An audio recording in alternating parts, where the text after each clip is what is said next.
Hello बच्चों, आज मैं फिर आप सबके सामने हाजिर हुआ हूँ पार्ट 2 किंगडम प्रोटिस्टा के साथ। ठीक है, पार्ट 2 का मतलब बेसिकली यहाँ पर क्या किंगडम 2 की बात हम कर रहे हैं। ठीक है, तो चलिए किंगडम प्रोटिस्टा को हम पढ़ते हैं। इससे पहले हम लोग पढ़ चुके हैं किंगडम मोनेरा को। ठीक है, मोनेरा को हमने बहुत डिटेल में पढ़ा था। आज हम पढ़ेंगे किंगडम प्रोटिस्टा को। देखिए, साथ साथ शॉर्ट नोट्स बनाते रहिए। शॉर्ट नोट्स की बहुत इंपॉर्टेंस है। जब ये मटेरियल बहुत सारा इकट्ठा हो जाएगा तो आप लोगों को याद नहीं रहेगा, आप लोगों को चीज़ें समझ में नहीं आएगी कि कहाँ से पढ़ना है, कैसे पढ़ना है। ठीक है, तो शॉर्ट नोट्स बनाते रहिए, साथ साथ जो जो इम्पोर्टेंट चीज़ें हैं वो लिखते रहिए उसके अंदर। जो भी इम्पोर्टेंट कोई ऐसी चीज़ जो आपको लगता है कि आप भूल सकते हैं, उसे आप अपने शॉर्ट नोट्स में ऐड करते जाइए। चलिए देखते हैं हम किंगडम प्रोटिस्टा को। देखिए, पहली बात तो क्या है कि इनके अंदर सिंगल सेल्ड यूकैरियोट्स आते हैं। आप बहुत अच्छे से जानते हैं सिंगल सेल्ड ऑर्गेनिजम्स कौन से होते हैं। सिंगल सेल जिनके अंदर एक ही सेल होता है। यूकैरियोट्स कौन होते हैं जिनके अंदर आपको क्या देखने को मिलती थी, वेल डिफाइनिंग न्यूक्लियर मेम्ब्रेन देखने को मिलती थी ना। न्यूक्लियस पे क्या होती थी, मेम्ब्रेन होती थी। और जो बाकी सेल ऑर्गेनल्स है उन पे भी क्या होती थी, मेम्ब्रेन होती थी। ये आपको देखने को मिलता था किसके अंदर, यूकैरियोट्स के अंदर। तो पहली चीज़ आपको क्या सीखने को मिली, सिंगल सेल्ड यूकैरियोट्स हैं और इनके अंदर क्या होता है, एक well defined nucleus and other membrane bound organelles. भाई सिंपल सी बात है, यूकैरियोट्स है तो ये फीचर तो इनके पास होगा ही। ठीक है, इनमें से कुछ के पास क्या होता है, फ्लैजिला होता है और सीलिया होता है। ठीक है, चलिए इसके बारे में हम और भी डिटेल में बात करेंगे, फ्लैजिला और सीलिया के बारे में। ठीक है, आने वाले चैप्टर्स के अंदर। देखिए, प्रोटिस्टा जो है ज़्यादातर कैसे होते हैं, एक्वेटिक होते हैं। ठीक है, मेजरली क्या होते हैं, एक्वेटिक होते हैं। और इन्हें एक लिंक माना जा सकता है किसके बीच में, प्लांट्स, एनिमल्स और फंजाई के बीच में। अभी थोड़ी देर बाद आपको समझ में आ जाएगा कि इन्हें हम लिंक क्यों मान रहे हैं, किसके बीच में, प्लांट्स, एनिमल्स और फंजाई के बीच में। लेकिन एक चीज़ ध्यान रखिएगा, क्योंकि ये लिंक बन गए हैं तीनों के बीच में, तो ये क्वेश्चन करेगा और एग्जाम में 1 नंबर में आपसे पूछा जा सकता है, which is the connecting link between plants, animals and fungi. तो आपका आंसर क्या होना चाहिए, प्रोटिस्टा। चलिए आगे देखते हैं हम कि रिप्रोडक्शन ही किस तरीके से करते हैं। ये रिप्रोड्यूस कर सकते हैं एसेक्सुअली एंड सेक्सुअली, दोनों तरीके से। किसके किसके द्वारा, एक तो सेल के फ्यूज़न से और दूसरा तरीका क्या है, zygote, cell fusion and zygote formation. ठीक है, क्या होगा, सेल का फ्यूज़न होगा और उसके बाद क्या होगा, जाइगोट का फॉर्मेशन होगा। ठीक है, तो हम डिटेल में पढ़ेंगे इसको। एक तो एसेक्सुअल मोड ऑफ रिप्रोडक्शन है, उसमें आपको पता ही है, जैसे बाइनरी फिजन आपने पढ़ा था कि एक सेल से 2 सेल बन गए। ठीक है, दूसरा तरीका सेक्सुअल रिप्रोडक्शन का। सेक्सुअल रिप्रोडक्शन में बेसिकली होता क्या है, जो सेल फ्यूज़न होता है यानी गैमेट्स होते हैं वो मिलते हैं और जाइगोट को बनाते हैं। तो ये आपको देखने को यहाँ पर मिलता है। अब देखिए, एक चीज़ आपको देखने को मिल चुकी है कि यहाँ पर सेक्सुअल रिप्रोडक्शन भी स्टार्ट हो चुका है। ठीक है, एसेक्सुअल तो हो ही रहा है, साथ साथ यहाँ पर सेक्सुअल रिप्रोडक्शन भी स्टार्ट हो चुका है। चलिए अब हम देखते हैं किंगडम प्रोटिस्टा के क्लासिफिकेशन को। किंगडम प्रोटिस्टा की अगर हम बात करें तो प्रोटिस्टा के अंदर कौन कौन आता है, प्रोटिस्टा के अंदर आते हैं क्राइसोफाइट्स, ठीक है, डाइनोफ्लैजिलेट्स, यूग्लिनॉइड्स, स्लाइम मोल्ड्स, ठीक है, और प्रोटोजोअन्स। ये क्लासिफिकेशन प्रोटिस्टा किंगडम के अंदर क्लासिफिकेशन आता है। ठीक है, तो ये 5 कैटेगरीज हैं जो कि हमें पढ़नी है। चलिए एक एक करके हम इन सभी कैटेगरीज के बारे में बात करते हैं। देखिए, पहली बात तो क्या है, क्राइसोफाइट्स की अगर हम बात करें तो ये फ्रेश वाटर में भी मिल सकते हैं और मेराइन इन्वायरमेंट में भी मिल सकते हैं। दोनों जगह पर ये आपको पाए जा सकते हैं। ये होते कैसे, माइक्रोस्कोपिक होते हैं, यानी इनको देखने के लिए माइक्रोस्कोप की ज़रूरत है। और ये फ्लोट करते हैं पैसिवली किसके ऊपर, वाटर करंट के ऊपर। ठीक है, वाटर करंट का मतलब क्या है, पानी का जो बहाव है उसके ऊपर। ठीक है, और इनको हम बोलते क्या है, प्लैंकटन। ठीक है, इनको हम बोलते क्या है, प्लैंकटन। अब देखो, इनमें से ज़्यादातर जो है कैसे होते हैं, फोटोसिंथेटिक होते हैं। ठीक है, फोटोसिंथेटिक होते हैं यानी कि अपना खाना खुद बनाते हैं। तो अब देखो सिमिलैरिटी किससे मिल रही है आपको, प्लांट्स से। ठीक है, प्लांट्स से सिमिलैरिटी मिल रही है आपको। और ये इंक्लूड करते हैं किसको, डायटम्स को and golden alga. Golden alga को हम क्या बोलते हैं, डेस्मिड्स। ठीक है, ये बेसिकली इनके नाम है। देखो ये डायटम्स है और ये क्या है, गोल्डन एल्गा है। चलिए आगे हम बात करते हैं डाई एटम्स के बारे में, यहाँ से भी एक इम्पॉर्टेंट क्वेश्चन है जो कि एग्जाम्स के अंदर पूछा जाता है। ये जो है इनके पास क्या होती है, सिलीशियस सेल वॉल होती है।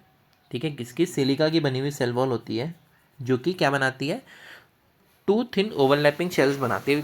देखो इसके अंदर बेसिकली क्या होता है, जैसे साबुन की जो डब्बी होती है ना, उसमें जो दो उसके कवर होते हैं वो क्या होते हैं, एक दूसरे पे ऐसे बंद हो जाते हैं। तो इसके अंदर भी क्या होता है, ये इसके अंदर भी क्या होता है कि यहाँ पर आपको ये देखने को मिलता है कि इसके भी जो ये जो शेल्स हैं, ठीक है, जो टू थिन शेल्स हैं, ये भी क्या होते हैं, साबुन की डिब्बी जैसे होती है ना, वैसे ही ये भी एक दूसरे पे क्या हो जाते हैं, यूँ बंद हो जाते हैं। ठीक है, which fit together as in a soap box, जैसा कि एक सोप बॉक्स में होता है।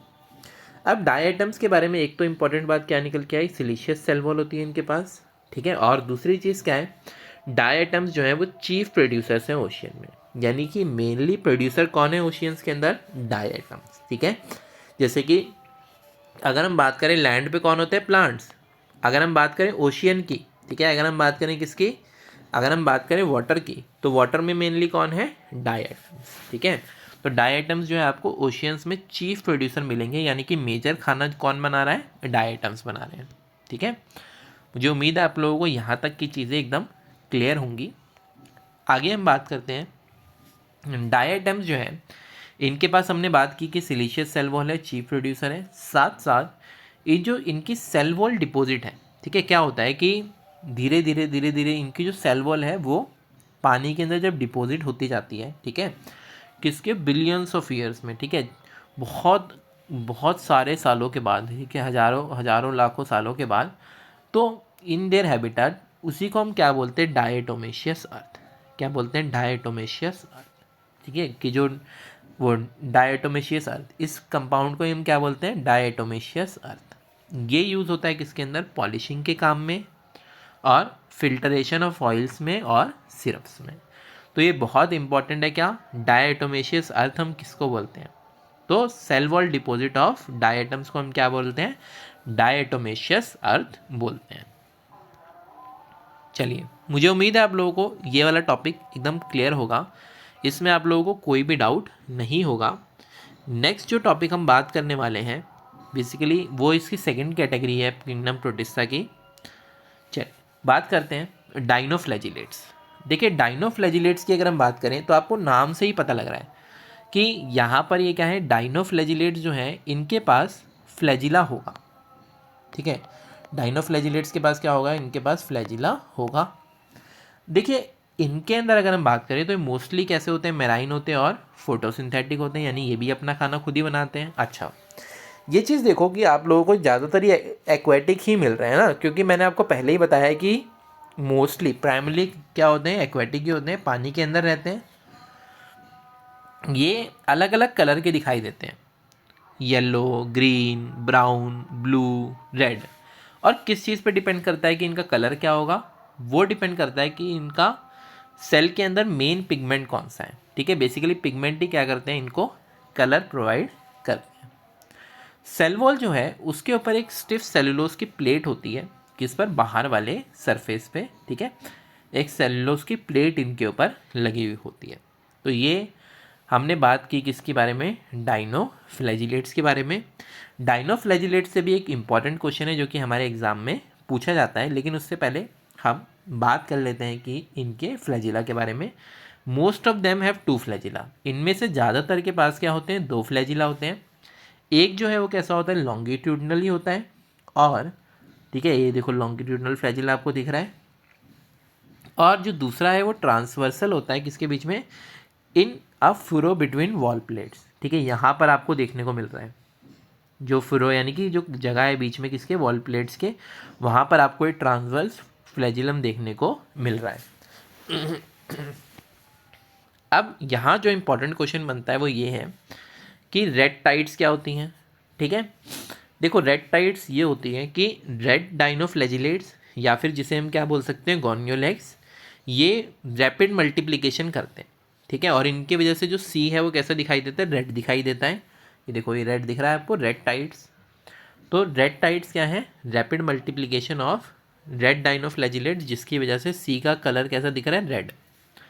और इनके अंदर क्या होते हैं, टॉक्सिन्स होते हैं जो कि वो रिलीज़ करते हैं, जिसकी वजह से कई सारे मैराइन एनिमल्स जो हैं वो मर जाते हैं, इंक्लूडिंग फिशेस। ठीक है, जो बहुत सारी फिशेस हैं जो कि इनकी वजह से क्या हो जाती हैं, मर जाती हैं। तो ये बात हो गई किसकी, डाइनोफ्लैजिलेट्स की।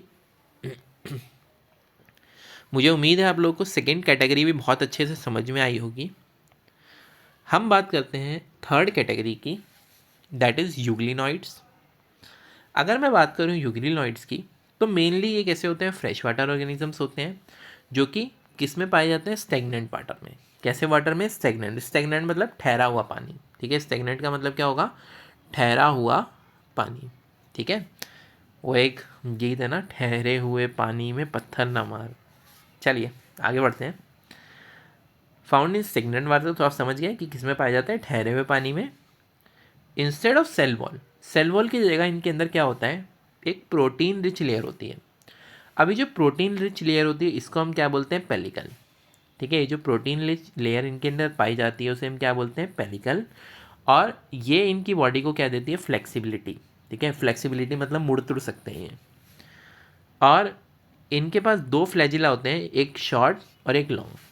देखो ये जो लॉन्ग फ्लैजिला है तो आपको क्लियरली दिखाई दे रहा है, और शॉर्ट फ्लैजिला आप देखो, बहुत ध्यान से देखने आपको दिखाई दे रहा है, बहुत छोटा है। तो दो फ्लैजिला इनके पास है, कौन कौन से, एक शॉर्ट फ्लैजिला, एक लॉन्ग फ्लैजिला। देखिए खासियत इनके अंदर और भी बहुत सारी होती हैं, लेकिन और बहुत ज़्यादा डिटेल में हम लोगों को इनके बारे में नहीं पढ़ना है, तो वो सब चीज़ें हम डिस्कस नहीं कर रहे हैं। ये जो है कैसे होते हैं, फोटोसिंथेटिक होते हैं, किसकी प्रेजेंस में, सनलाइट की प्रेजेंस में। और एब्सेंस ऑफ सनलाइट में ये बिहेव करते हैं किसकी तरह, हेटेरोट्रॉफ की तरह, बाय प्रीडेटिंग ऑन अदर ऑर्गेनिजम्स।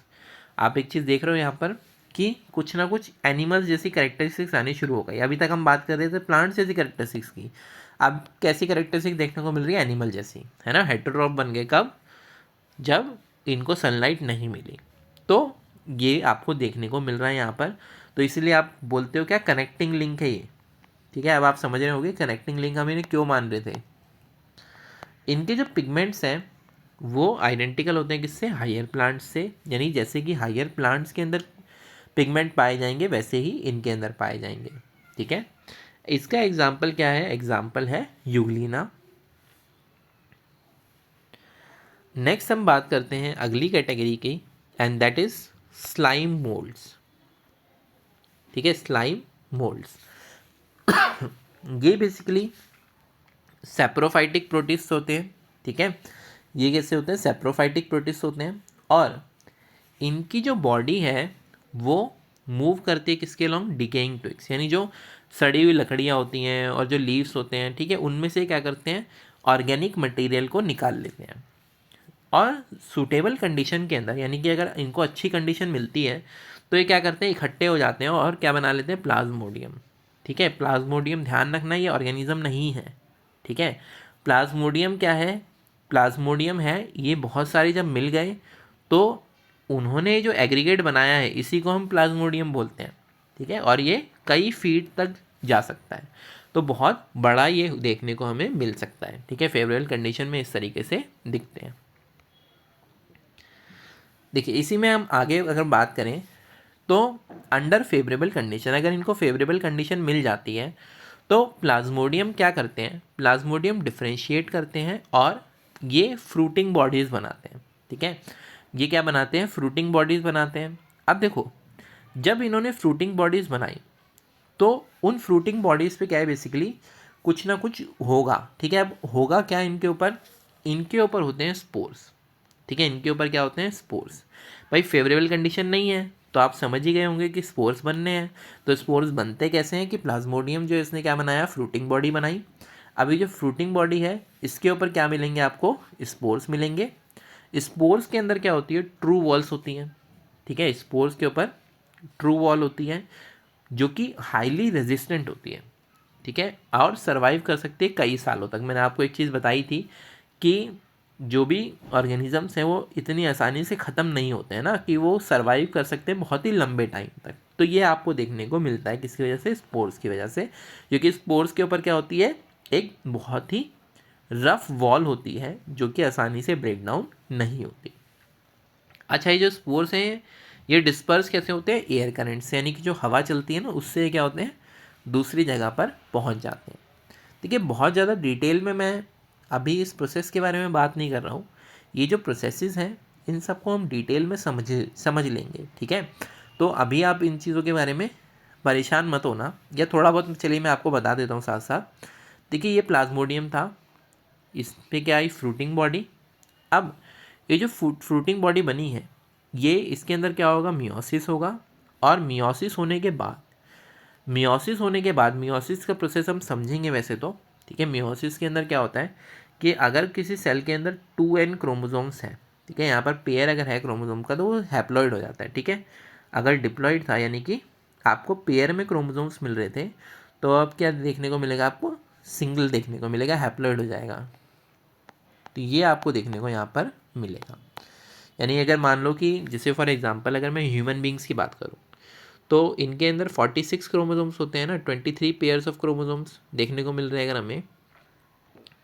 अब यहाँ पर ये जो 23 पेयर ऑफ क्रोमोसोम्स हैं, इनके अंदर ये जो सेक्स क्रोमोसोम्स होते हैं हमारे बॉडी में, है ना, गैमेट्स के अंदर जो जाते हैं, इनके अंदर से केवल 23 एक में जाएंगे, एक गैमेट के अंदर 23 जाएंगे। तो ये मियोसिस में होता है, हैप्लॉइड स्पोर्स बने। हैप्लॉइड स्पोर्स जो हैं यही क्या बनाते हैं, गैमेट्स बेसिकली। और गैमेट्स जो हैं आपस में फ्यूज़ करके इनमें फर्टिलाइजेशन होता है, जिसकी वजह से क्या बनता है, जाइगोट। और इस जाइगोट से फाइनली क्या बनता है, प्लाज्मोडियम बनता है, ठीक है। अभी जो हैप्लॉइड स्पोर वाली स्टेज है, इस पे ऑर्गेनिज्म तब तक रहेगा जब तक फेवरेबल कंडीशन वापस से नहीं आ जाती। उसके बाद जैसे ही फेवरेबल कंडीशन आ जाएंगी, ये गैमेट बनाएंगे, फर्टिलाइजेशन करेंगे और नए ऑर्गेनिजम्स को बना देंगे। मुझे उम्मीद है आप लोगों को स्लाइम मोल्ड्स तक सारी चीज़ें क्लियर हुई होंगी। नेक्स्ट हम बात करते हैं प्रोटोजोआंस की। देखिए प्रोटोजोआंस जो है अगर हम बात करें प्रोटोजोआंस की, तो प्रोटोजोआंस को भी फर्दर कैटेगरी में हमने डिवाइड किया हुआ है। पहली बात तो क्या है, ये हेटेरोट्रॉफ है, प्रीडेटर और पैरासाइट। या तो ये प्रीडेटर होंगे या फिर ये क्या होंगे, पैरासाइट होंगे, ठीक है। और इनमें देखो ये प्रिमिटिव रिलेटिव एनिमल्स के बोल दिया गया। ये देखिए प्राइमरी हेटेरोट्रॉफ मिल गया ना आपको, कनेक्टिंग लिम्फ की जो हम बात कर रहे थे वो आपको देखने को बार बार मिल रहा है। 4 ग्रुप्स हैं प्रोटोजोन्स के। एक तो अमीबॉइड प्रोटोजोन्स, दूसरे होते हैं फ्लैजिलेटेड प्रोटोजोन्स, तीसरे होते हैं सिलिएटेड प्रोटोजोन्स और चौथे होते हैं स्पोरोजोन्स। देखिए इनके जो नाम हैं इनसे ही काफ़ी सारी चीज़ें आपको क्लियर हो जाएंगी, ठीक है। अमीबॉइड प्रोटोजोन्स आपको नाम से पता लग रहा होगा कि कैसे होंगे, अमीबा लाइक होंगे। चलिए देखते हैं हम, ठीक है। अमीबॉइड प्रोटोजोन्स ये लीव करते हैं फ्रेश वाटर में, सी वाटर में और मॉइस्ट सॉइल में, गीली मिट्टी में भी उगते हैं, मतलब रहते हैं, ठीक है। और ये मूव कर सकते हैं और कैप्चर कर सकते हैं अपने प्रे को, किससे, बाय पुटिंग सूडोपोडिया, ठीक है, फॉल्स फीट। ये आपका इसका एक एग्जांपल जानते ही हैं, दैट इज़ अमीबा। अमीबा क्या निकालता है, फॉल्स फीट निकालता है और अपने खाने को अंदर ले लेता है, ठीक है। ये आपको देखिए सूडोपोडिया देखने को मिल रहा है, एग्जाम्पल अमीबा। मेराइन फॉर्म जो है उनमें क्या होता है, सिलिका शेल्स होते हैं इनके सरफेस पे। कुछ जो है वो पैरासाइट्स भी होते हैं, पैरासाइट जैसे कि कौन सा है, एंटामीबा, ठीक है। तो ये हुआ हमारा कौन सा, अमीबॉइड प्रोटोजोन्स। नेक्स्ट हम बात करेंगे फ्लैजिलेटेड प्रोटोजोन्स की। देखिए फ्लैजिलेटेड प्रोटोजोन्स आपको नाम से ही पता लग रहा होगा कि इनके पास फ्लैजिला होगा, और बिल्कुल इनके पास फ्लैजिला होता है। ये कैसे होते हैं, फ्री लिविंग भी हो सकते हैं और पैरासाइटिक भी हो सकते हैं। पैरासाइटिक जो है वो डिजीज़ कॉज करते हैं, जैसे कि स्लीपिंग सिकनेस, ठीक है। एग्जाम्पल इसका क्या है, ट्राइपेनोसोमा, ठीक है। और ये जो स्लीपिंग सिकनेस है होती किसकी वजह से है, टीसी फ्लाई की वजह से, ठीक है। अब स्लीपिंग सिकनेस का मतलब ऐसा नहीं कि पर्सन सोता रहेगा। स्लीपिंग सिकनेस का मतलब क्या होता है, एक्चुअली इस डिजीज़ में क्या होता है, पर्सन जो है उसके नर्वस सिस्टम वगैरह पे बहुत ख़राब इम्पैक्ट पड़ता है, और ये जो पर्सन है ये काफ़ी सारी एक्टिविटीज़ को परफॉर्म नहीं कर पाता है, ठीक है। तो जैसे बहुत ज़्यादा थके थके रहना, और मतलब बिल्कुल दिमाग का काम ना करना, ठीक है, सोच ना पाना ठीक तरीके से, तो ये सारी चीज़ें किस में होती हैं, स्लीपिंग सिकनेस के अंदर होती हैं। तो ये भी एक इम्पॉर्टेंट डिजीज़ है। यहाँ पर किससे स्प्रेड हो रही है और कौन सा प्रोटोजोआ रिस्पॉन्सिबल है, दोनों आपको याद होने चाहिए, ठीक है। नेक्स्ट हम बात करते हैं सिलिएटेड प्रोटोजोन्स की। नाम से ही आपको पता लग रहा है सीलिया होगा इनके पास, और ये सीलिया की हेल्प से ही क्या करते हैं, मूव करते हैं। ठीक है, ये देखिए सीलिया, छोटे छोटे ब्रश लाइक स्ट्रक्चर आपको दिख रहा है। Aquatic actively move using cilia, aquatic होते हैं और ये मूव करते रहते हैं किसकी मदद से, सीलिया की मदद से। देखिए छोटे छोटे हेयर लाइक स्ट्रक्चर आपको दिख रहे हैं, इससे मूव करते हैं। इनके पास एक कैविटी होती है, कैविटी ये खाली जगह यहाँ पर आपको दिख रही है, जिसको हम बोलते हैं गलेट, जो बाहर की तरफ ओपन होती है। और मूवमेंट ऑफ सीलिया की वजह से क्या होता है कि वाटर जो है वो खाने के साथ इस कैविटी के अंदर घुस जाता है।